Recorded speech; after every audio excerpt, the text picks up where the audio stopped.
I'm actually down the end of Melbourne Pier. You can see there's lots of people all sitting around. There's loads of people jumping in off the pier. It's that hot. It's meant to be over 100 degrees today here in Melbourne. So I thought I'd come live again because I did one yesterday and the response was pretty good. Everybody seemed to like it. So I thought, why not do it again? I'm trying to mix things up, do things a bit differently, just to make it a bit more interesting for me as well as for you. You can see there's people paddleboarding in the sea behind me here. The reason why I wanted to go live today was really to talk about what's happening with regards to the US and its flotilla. So that flotilla was building up around the Caribbean area outside of Venezuela for a number of months, and everybody was wondering what was happening. And then ultimately we saw the takedown of Nicolas Maduro in Venezuela, and the flotilla basically facilitated that because it gave the US launching pad for all of the different jets and helicopters and all sorts of things that were involved in that raid. Now, interestingly, that flotilla is now on its way towards Iran. Now, it doesn't mean that the USA is going to do exactly the same as it did in Venezuela in Iran. But what it does tell us is that there is a serious military presence from the US that is heading towards the Middle East. Now, Iran has been on a sort of self-destruct mission over the past few months, and we've seen all of these protests against the government. And we don't have any exact figures because there's media blackout and internet strangling going on in Iran. But it's estimated by some humanitarian agencies that anything up to 20,000 prisoners may have been executed, killed. And that's causing a problem because they're rising up against the existing regime. Everybody's very unhappy in Iran. If you follow the channel, you'll know that I posted a number of videos talking about the fact that they've got extreme inflation at the moment.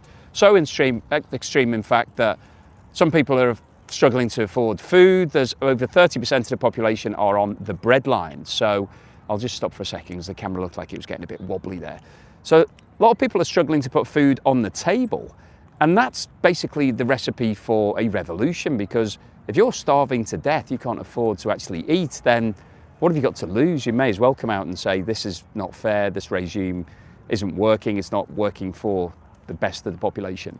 So Donald Trump has been quite vocal on this matter. He's told Iran to basically stop everything that they were doing, to stop arresting people, stop putting the protest down, and most importantly, to stop killing people.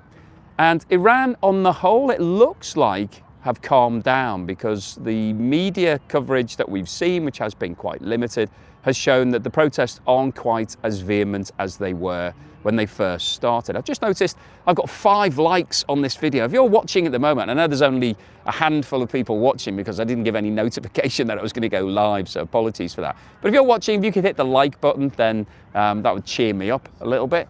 And I'm going to start walking again because I think it's a bit more interesting if I'm wandering along. I'll let these people walk past first. So anyway, so Iran is very concerned at the moment. The current regime is worried because obviously the USA has proven in Venezuela that it's prepared to step in and do something about it if it sees that it doesn't feel that the existing rulers are doing the right thing for their people. And so Iran is really concerned, and obviously this is coming off the back of what happened in June of last year, when Israel basically went to war with Iran, and we had a 12-day conflict. It wasn't really much of a war, to be fair. It was more Israel attacking Iranian military bases, and it eventually led to the takeout of the 3 nuclear facilities.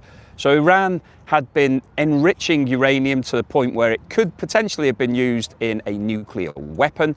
They were allowed to enrich up to about 5%, which is for use in nuclear power stations. However, they got up to over 60%. And once you hit 70 or 80%, then that technically could be used in a nuclear bomb.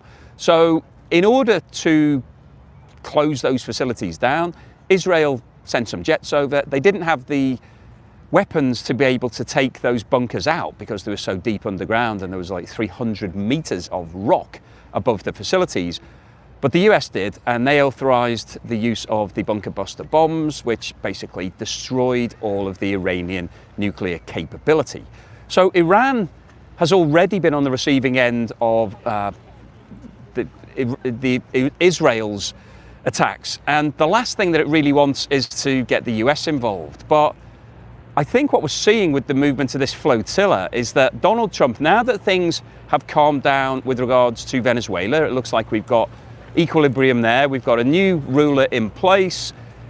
Chevron is involved now. They're increasing the amount of oil that they're pulling out of the country. That's now moving to the US. There's a new agreement in place that allows oil companies to export without having to get approval from the government.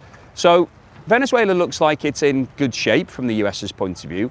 The NATO-Greenland debate falling out looks like it's calmed down, it's smoothed over. So we've got an agreement that the US is happy with, whereby they can put missiles onto the base all across Greenland, and also they may be able to develop some of the minerals that are in there. So the US is pretty much done on Greenland.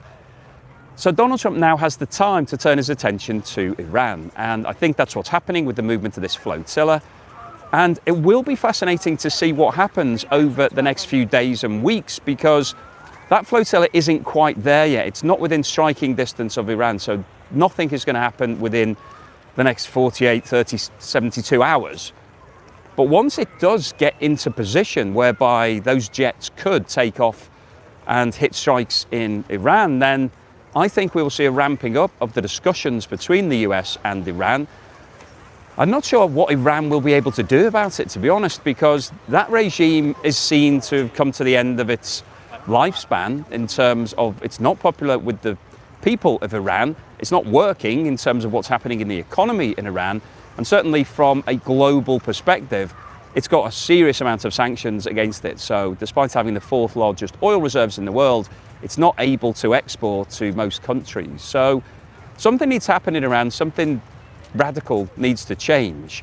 And I think the US may be involved in something that happens there. It's hard to call what's going to happen just yet. I don't think the US will go on a unilateral strike for no reason. I think there will be a trigger point, and it's likely, I think, something will happen in the next week or two. And then we may well see the US striking Iran, and we could see a regime change at some point within the next month or so. That feels like it's happening at the moment, but I wanted to really just go live, post this video just to bring you up to speed on what's going on, to let you know that the US is now turning its attention to Iran. It looked like that situation had calmed down, it had gone away, but I don't think it is. I think there's going to be some form of conclusion to the matter. So yeah, I just wanted to bring you up to speed on that and just share this beautiful day with you, and do another live stream because it was quite good fun to do it. I've now got 18 likes, so that's about half the people who are watching, I think. I'm getting a few messages from people. It's hard to read them because I'm doing this on my phone, but somebody sent me a message called hoarding. I'm not quite sure what that means, but anyway, thank you so much for everybody that has been supporting me recently and sending me some great messages, because as I said, I've come down to Australia really just to chill out a little bit and to get a better perspective. It's really nice to be somewhere where it's summer, because in London, where I live, it's pretty deep winter. The weather's been pretty grim, and that just has an impact on your general demeanour. I think every day when you get up and it's cold and miserable and wet and windy and you don't want to go outside, and then if you do go outside, it's a bit grim. I just think it brings that whole sad disorder that people get in the far north, where they don't have any daylight for weeks on end and everybody gets all depressed. I think there's an element of that through the winter for most people. So I wanted to come down, get some rays on the face, to feel the sun on my back and just sort of feel good about just wandering about in a t-shirt. So it's quite nice to do it. So anyway, I wanted to just share this great scene with you. It's got Melbourne, there's St Kilda Beach behind me here. There's a few people on it today because it's Saturday, so it's the weekend. So people are coming down, chilling out, relaxing. I'll be relaxing for the rest of the day, so don't worry. I'm not going to be working all day. Although I'm doing my food videos, and I went to an amazing place yesterday in Melbourne, in a place called Collingwood, where these guys had converted an old train into a burger restaurant. I have to say the burgers there were absolutely phenomenal. So I made a video of that. It's a place called Easy's, if you know it, if you're from Melbourne or you've ever been here.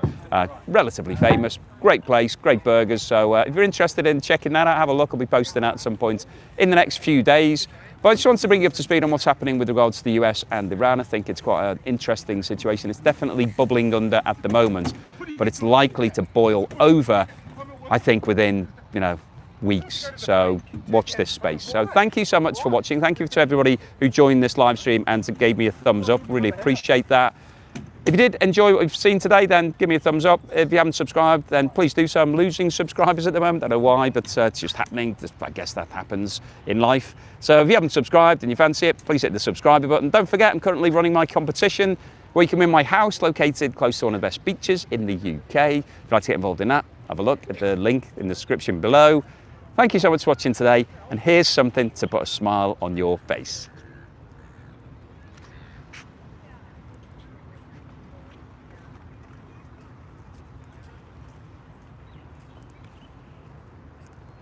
Oh, how do I end this thing? That's so tricky. Because I don't do these live streams, I don't know what I'm doing. All right, I found the off button. Bye.